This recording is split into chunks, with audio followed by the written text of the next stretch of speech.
I think it's a management issue. I think a lot of what happiness is a management issue, and decisions that you're making right now, like you could be in a shit state of mind right now, but you could make some decisions to adjust that, and over the next couple hours, you'll get to a much better place. And these constant management decisions, they waver in and out of your life on a daily basis. Like this idea that you could have a good mindset and then all of a sudden you'll be happy. That's horseshit. Like it's like the tide. It comes in and it comes out, and there's going to be days where you're just not feeling so good physically, and that's going to affect the way your happiness level is. It's never static. It's never exactly the same. This is something I've cultivated for a long time and avoided things that make me unhappy and figured out what those things are and been very rigid about eliminating them from my life. And one of the big ones is eliminating interactions with people that are negative. That is gigantic. And because I've realized that I'm not really as independent as I used to like to think I was. I used to like to think that my thought process was independent and that I don't give a fuck what anybody thinks. That's nonsense. People say that because they absolutely care what people think and it bothers them. So they say, I don't give a fuck. But that I don't give a fuck stuff is almost entirely nonsense. You do care. And you care in both ways. You care if people are critical of you, care if people are positive of you, but you also care if people are living positive lives and they're motivating you. That's a big one. People are fuel. When you meet these exceptional people that move you, like what are the characters? What are the qualities that they have? What are the characteristics that they possess? And those things become significant and important to you. Whereas if you live around a bunch of people that are complaining and bitching about everything and they see the negative in everything and they're always whining, those people are the opposite of that. They're the opposite of inspiration, and they're mud. You're just like, what? It's like you're up to your ankles in mud. You try to trudge through life. It's difficult. You're not light. It's not pushing you. There's not a wind at your back. The wind's in your face, and it's rough. And so managing the community and the tribe that you're in, making sure that you're a good member of that tribe, that you're doing your part, and there's a lot of cynicism in these days about inspiration and about motivation because there's a lot of fake shit. You can go on Instagram and you see a million of these inspirational quote pages, and they're run by people that are probably depressed. You see a lot of people that are, talking about how to get ahead in life, but they're not really doing anything themselves. So there's a lot of cynicism involved in that. But there's also sincerity in it, and you can get, if you just look at it with a pure heart and a pure mind, you can get a lot of energy out of that. And when you're around happy, inspirational people that are successful, it makes you feel better and you get inspired. And if you act on that inspiration, your life will be more fulfilled. And it's not just inspirational in terms of financial success, but in terms of doing difficult things, whether it's running 100 miles, it doesn't pay you a goddamn thing other than the wealth of the knowledge that you can push yourself to such an extreme. Or anything else, whether it's someone who becomes really good at playing chess or someone who's really good at martial arts or whatever it is.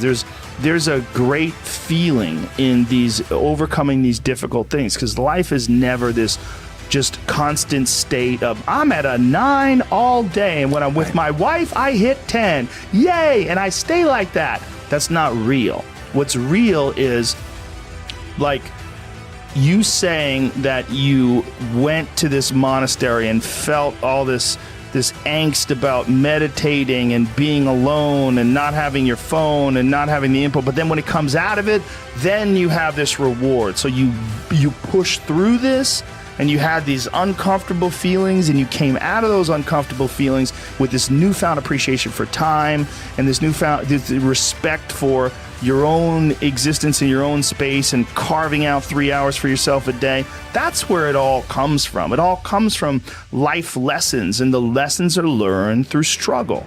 And I think that there's a lot of people out there that think somehow or another you're going to get to some place where you're living in silk sheets and you're getting your toes done while someone's dropping grapes into your mouth. I don't want that. I've never wanted that. That guy's not going to be happy. He's going to be bored. An hour into the grapes, you're going to get those fucking grapes away from me. Stop painting my toes.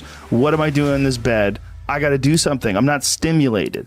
The human organism, the animal that we are, needs constant stimulation because it evolved trying to find food and escape enemies and find shelter, escape nature, escape the elements, try to survive. And this is the great joy that you have in taking care of your children, that you can protect your children from the elements and the enemies and feed them. And it's also the great sadness that you see in losers. When I see a loser, I see some guy who's 43 years old, who lives in his parents' basement, and he fucking hates the world. I'm like, that was a baby. Man, this is a baby that somebody just gave shitty nutrients to, whether it's nutrients in the forms of food or in the form of thoughts and ideas and examples. And this kid developed these horrible, self-defeating patterns of behavior that have led them to this point. You know, I mean, this is the world that we live in today. And I think part of that world is because we have been fed this line of horseshit that you're supposed to seek comfort. And I don't think you are. I think you're supposed to seek lessons, and you're supposed to seek difficult tasks and accomplishments. And through those things, and through doing things that are hard to do, even if it's just a fucking 90-minute hot yoga class. I do a 90-minute yoga class, man. Those last 20 minutes, I do not want to be there, man. And I definitely don't want to give 100%. And I can cheat. I could kind of half-ass it. I can. But if I don't, and I get through it, when that time is up and the lady says namaste and everybody gets up, I'm like, fuck, man, I made it. You know, I lost 15 pounds. My fucking yoga mat is drenched to the point where I could literally wring it out and fill a jug up with water. But through that struggle, I will now have a better day, and I better fucking do it again tomorrow or do something else. Because if I just think, well, tomorrow I'm just going to coast and eat Twinkies and watch TV. Oh, hello, sadness, my old friend. Hello, depression. Because when you're not doing anything, you feel like shit. And that's just a part of being a human being. And we can pretend that we're something other than what we really are. And we can pretend, nah, me, man, I'm just cool, just chilling, doing nothing. Bullshit. You're a fucking human. You're a human being. You evolved from the fucking hundreds of thousands of years of hunters and gatherers and people that were struggling. Those human reward systems are carved deeply into your DNA. And if you don't respect that, if you don't respect the mechanism of happiness and fulfillment and what you really need to do in order to feel satisfied in life, camaraderie, love, family, friendship, struggle, testing yourself, learning, all those things are imperative. They're all a giant part of being a person. I always looked at normal people living normal lives. I could never relate. I never understood it.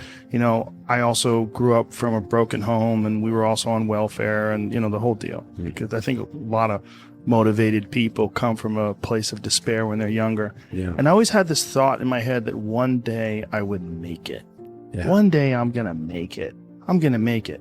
And then one day I realized, and I don't know when I realized it, probably when, like, on paper I'd already made it. I realized, oh, there's no such place. Like, this is not real. Like, you can't ever, you don't make it. No one makes it. Like, every day you have to be trying to do better. Every day you have to be trying. First of all, there's no perfect human. Let's accept that. You're always going to be flawed. You're always going to be subject to fits of rage and envy and all the things that you wish that you would never have in your mind. So you've got to constantly be working to make sure that that never happens. You constantly be working to make sure that you are always evaluating your perspective on life and always looking at things from meditate, constantly meditate. Make sure that you approach life with a learned perspective. Like, you're a better person than you were the day before, and whatever you're trying to do, whether it's fighting or whether you have an art form that you practice, whatever it is that you're doing, you're trying to do better every day. And you never, even if you accomplish some, like when, you know, you accomplish some amazing work of art, that's just that day. The next day you got to go back to work. Like if you have a world championship fight and you've trained for 8 weeks and you win by knockout and it's a spectacular result and you're very happy with the result, you got a day or two to relax. You got a day or two, and then you're like, fuck, okay, now what? Well, now you got to get back to work. And if you think that there's some place like a movie where you're holding hands with your loved ones and the fucking sunset's going on and the credits roll, that's horseshit. And we have this idea in our head that there's this place that you can get to where you have, air quotes, made it.